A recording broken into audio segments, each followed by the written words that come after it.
John Ketwig served in the Army from December 30th, 1966 to September 7th, 1969.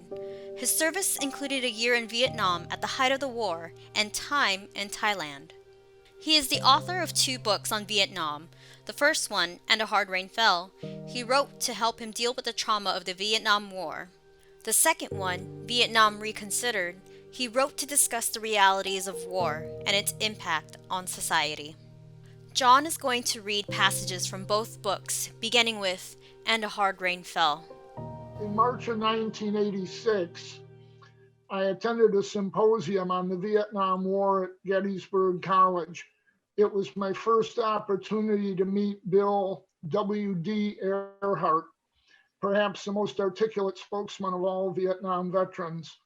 Gettysburg is located near to the Army War College in Carlisle, Pennsylvania, and there were a great many uniformed officers and non-coms from that institution in attendance.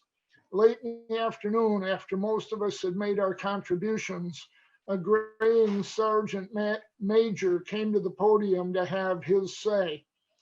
In quotes, "These whining, complaining veterans will all die off," he said, his face red with emotion, gesturing angrily. "The history of the Vietnam War your grandchildren will read has been written, and it will not reflect much of what's been said here today." Well, this book offers only the truth as I saw it, and I hope a copy will be available to my grandchildren and also yours.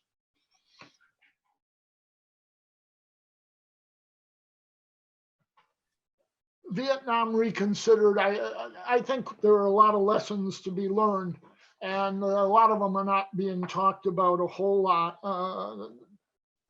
The subject of finances came up a number of times today. So bear with me just a few minutes if you would.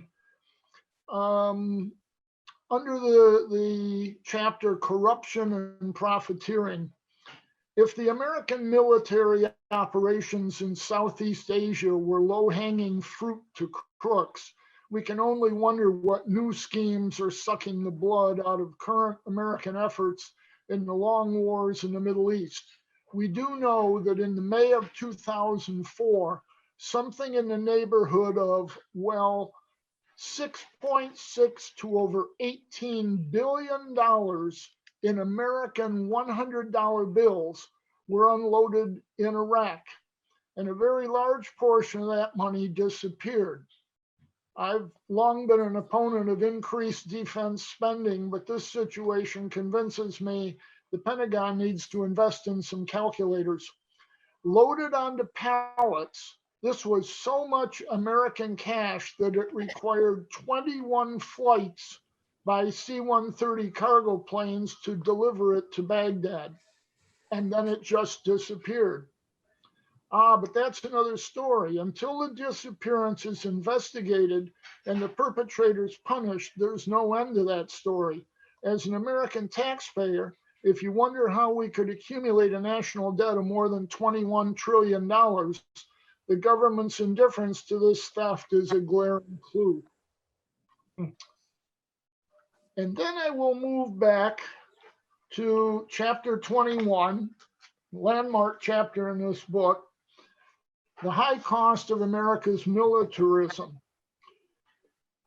While the politicians in Washington contemplate cutting or abolishing expenditures to address climate change, healthcare, education, Medicaid, Medicare, Social Security, and our country's infrastructure, it's time for the American people to look at this ridiculous imbalance and complain. If we cut our basic military spending in half to $305 billion using 2017 numbers, we would still spend more than China and Russia combined. The total interest due on our national debt in 2019 will be, and the number looks neat, written out in numbers, but more than 67 billion, or more than Russia will spend on military matters. That's just the interest we owe. Commenting on the national debt of more than 21 trillion on truthdig.com in November 2018, comedian Lee Camp attempted to describe just how much money $21 trillion might be. He notes that the GDP of the United States is 18.6 trillion, and the total amount of money invested in the stock market is 30 trillion. The calculator I use to track the family bills doesn't have that kind of capacity. But Camps tells him if $1,000 bills were stacked on top of each other, $21 trillion would create a stack 1,323 miles high. He suggests that a worker earning $40,000 a year would have to work 25 million years to accumulate $1 trillion, or 25 million years to earn 21 trillion. And I envy Lee Camp, his calculator, and his patience. Perhaps it's time to look at what we're getting for our money. Incredible as it seems, the Pentagon spending has never been audited. In 2009, Congress passed a formal law that required the Defense Department to be prepared for a full audit by 2017.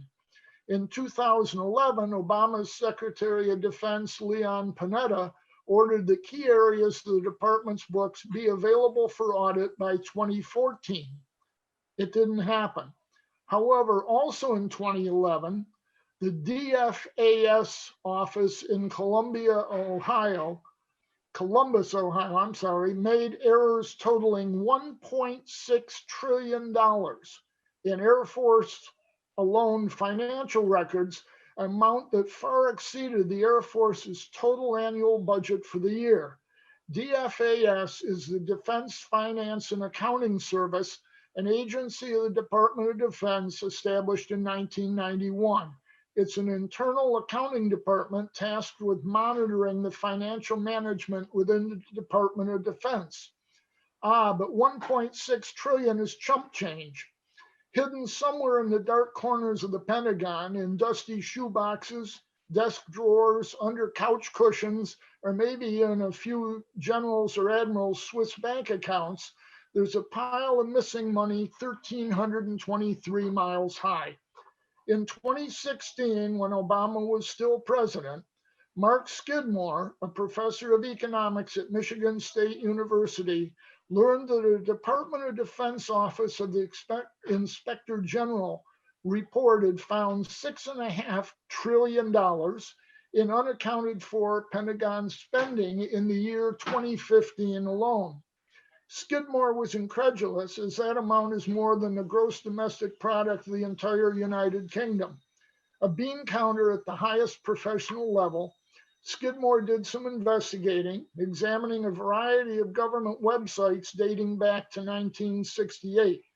With the assistance of Catherine Austin Fitts, a former assistant secretary in the Department of Housing and Urban Development, Skidmore assembled a collection of official government documents revealing that, in quote, unsupported adjustments totaling $21 trillion had been reported to the DOD and HUD through the years 1998 to 2015. This enormous story was published by Forbes magazine December 8th, 2017, and backed up by a very detailed article in The Nation on January 7th, 2019. On November 15th, 2018, it was announced that the Pentagon had failed its first ever audit. A small army of auditors, headed up, it seems, by the prestigious firm Ernst & Young, announced that they'd reached a point where they could go no further. The department's records, they said, were, in quotes, riddled with so many bookkeeping deficiencies, irregularities, and errors that a reliable audit was simply impossible. Is this an ironic coincidence or what? The national debt then was 21.8 trillion, and the Pentagon can't tell us where 21 trillion of its funds have gone. Skidmore found that in 2015, the Army was allocated $122 billion as an annual budget, but the Treasury Department made a cash deposit of $794.8 billion to the Army's account. That amount was larger than the Pentagon's entire military appropriation for the year.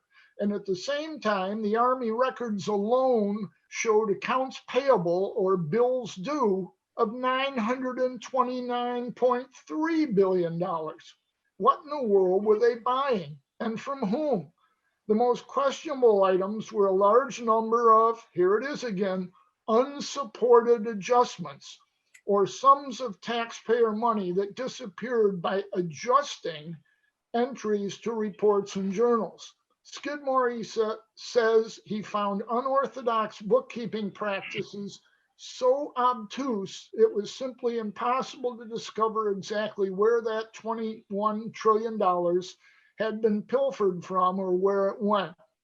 Thousands of records had simply disappeared. It's possible some of the money was used for legitimate purposes, but it's also possible that some or all of it disappeared illegitimately. This is nothing new.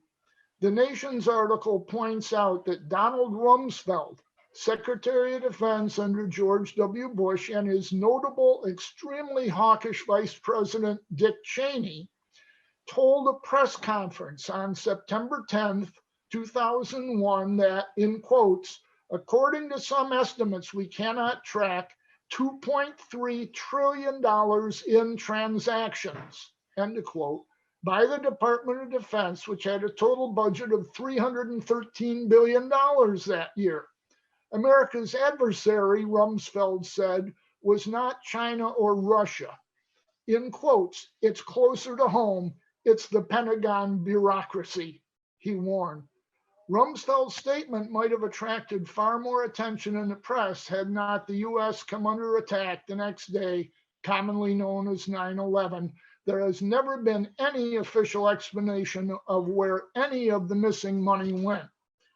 To quote an article in The Nation, again in quotes, for decades, the DoD's leaders and accountants have been perpetuating a gigantic unconstitutional accounting fraud, deliberately cooking the books to mislead Congress and drive the Department of Defense budgets ever higher. DoD has literally been making up numbers in its annual financial reports to Congress, representing trillions of dollars worth of seemingly non-existent transactions. According to government records and interviews with current and former DoD officials, congressional sources, and independent experts. End of the quote. The Forbes article points out that after Mark Skidmore began looking into these matters, in quotes, the Pentagon response was stonewalling and concealment. Detailed reports replete with errors and dead-end adjustments have been removed from the DoD Inspector General's website. The unsupported and unexplained adjustments were 54 times the level of total spending authorized by Congress. Remarkably, Congress has ignored this incredible discrepancy. The Pentagon says it is unable to keep track of its finances, hardware, weapons, ammunition, wages, or any other expenses. The Department of Defense, headquartered in that iconic five-sided building, is the only area of the federal government that's never complied with the law that requires all federal departments to submit annual audits of their budgeted operation. A July 2016 report by the Department of Defense's own Inspector General found that the Pentagon's Finance and Accounting Service, DFAS, located in Indianapolis, could not account for $6.5 trillion in 2015 year-end expenses to the Army alone's general fund. While there are no solid indications of theft or embezzlement in those reports, it's obvious that the military routinely avoids providing financial tracking, journals, purchase orders, itemized bills, transaction dates, or any documentation whatsoever that might provide trillion-dollar tracks in the DoD budget snow. More than 16,500 documents and records disappeared from the Defense Department reporting system in the third quarter of 2015 alone, with no explanation of why they were removed or where they went. In an extensive 2013 report called Unaccountable, investigative reporter Scott Paltrow of Reuters documented an environment of bold and blatant fraud and abuse. Paltrow summed up his findings, writing in quotes, "For 2 decades, U.S. militaries were unable to submit to an audit, flouting federal law and concealing waste and fraud totaling billions of dollars." All this kind of makes me wonder what they're teaching at the military academies. Just by coincidence, a few years ago, West Point announced it was discontinuing its ethics class. The 20 classes, plural. The 2016 OIG, or Office of the Inspector General report, concludes that the unexplained and missing trillions of dollars are the result of the Department of Defense's, in quotes, failure to correct system deficiencies. Next time your family checkbook doesn't balance, try using that excuse with your mortgage company.